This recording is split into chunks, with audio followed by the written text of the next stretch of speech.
We'll switch over to our Kraken here, who played 3 games over the past week, one of them on the road and 2 of them at home to begin a 3-game homestand. The first of those 3 was November 29th at the LA Kings, which is a 9-8 win in overtime. Yes, you heard me right, 9-8 in overtime. Player of the game, Jordan Eberle, 4 assists, 4 points, 3 plus-minus, 1 hit. That was an absolutely ridiculous game. Where Seattle and the Kings combined for 17 goals, 4 short of the NHL regular season record of 21. December 1st versus the Washington Capitals was a 3-2 win in overtime.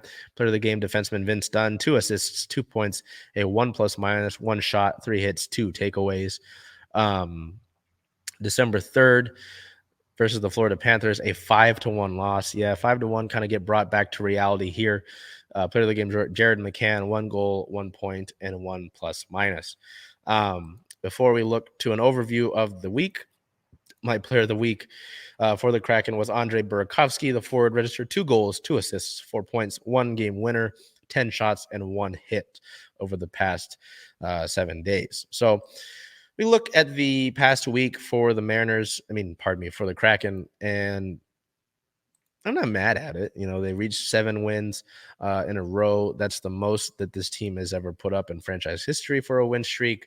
Ends against the Panthers, who, despite their record, despite not really being in the form of the team that we saw last year that won the President's Trophy, they're a good team. And Seattle, 10 seconds in, Seattle gave up a scoring opportunity, which that was kind of indicative of the way that the game was going to go throughout these games. And it's obviously apparent in the Kings game where you allowed 8 goals. The Capitals game, not so much, but if you look at the way those goals came, you could say this as well. The defensive issues that Seattle has had and the way that the penalty kill has just deteriorated is not a good sign. It's good in the sense that that you can improve these things and thus your team can be better. You've seen the way that this offense can produce points and goals, but it's the defensive issues just continued to remain for Seattle, whether it's leaving players open, failing to really get the puck cleared from your own defensive zone. The decision-making, it's not there. And someone brought up to me, is this a mentality thing or is this a player personnel issue? I think that there's a lot of talent in the defenseman category for Seattle, but there are a lot of mistakes that are being made, and eventually it's got to stop. And it goes back to the penalty kill as well. But with the penalty kill, Seattle's just got to learn to stay out of the box. I know a lot of fans in that loss to the Panthers were really upset about the officiating, and I understand that. I understand that there are calls that you're, pretty questionable on. this, and that.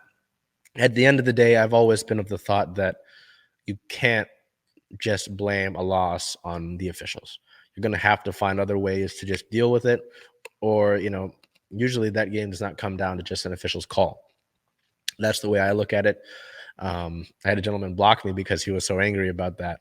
You know what I'm saying? So Seattle just had to play better. They just 10 seconds in giving up a dangerous opportunity. That can't happen. That just cannot happen. And again, I know that Florida is a talented team, but for most of the game, they were down to 15 skaters. They were depleted. They were banged up.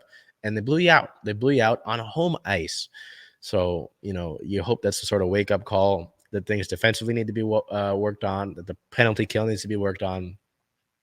Power play has been fine, but it needs to be worked on as well. So, not panic mode at all. This was a loss would come eventually. That win streak would end eventually. But, you got to improve on some things. There's some things that need to be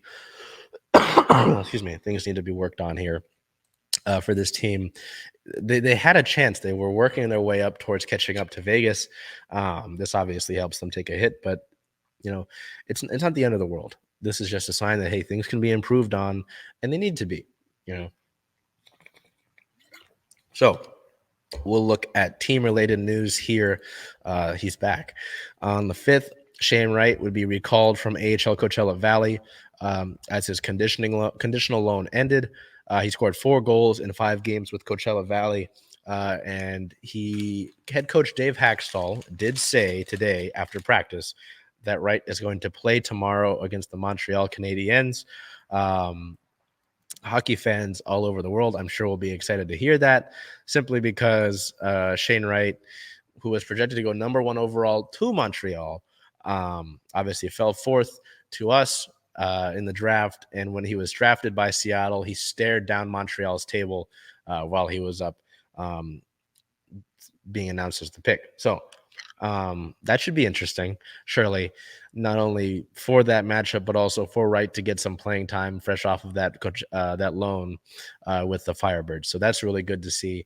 And I'm excited to watch that tomorrow when that puck drops. So we look at some league news here quickly before we get to upcoming for our Kraken. On the 28th, the Vancouver Canucks are in hot water. Rachel Dory, Vancouver's former analyst and assistant to the video coach, filed a human rights complaint against the team. She alleges discrimination from Canucks assistant GM Emily Kosengway. Following her the promotion within the Canucks organization, Dory shared a news article about herself on social media. Kosengway then called her to speak, and the former said that Dory had inappropriately spoken to the media about her promotion, adding, "You're not important enough to be cared about." Other quotes include, "No one in the media is your friend, and I don't know if you have what it takes to do the job mentally."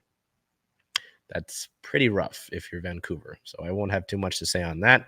As we look ahead to the up next category for our Kraken, they are 15 wins, 16 losses, 3 overtime losses on the season, totaling 33 points. They are second in the Pacific Division. Looking ahead, December 6th versus the Montreal Canadiens at 7 p.m. Pacific time as the team wraps up a 3-game homestand at Climate Pledge Arena. December 9th at the Washington Capitals at 4 o'clock Pacific time, and December 11th at the Florida Panthers with a 3 o'clock start time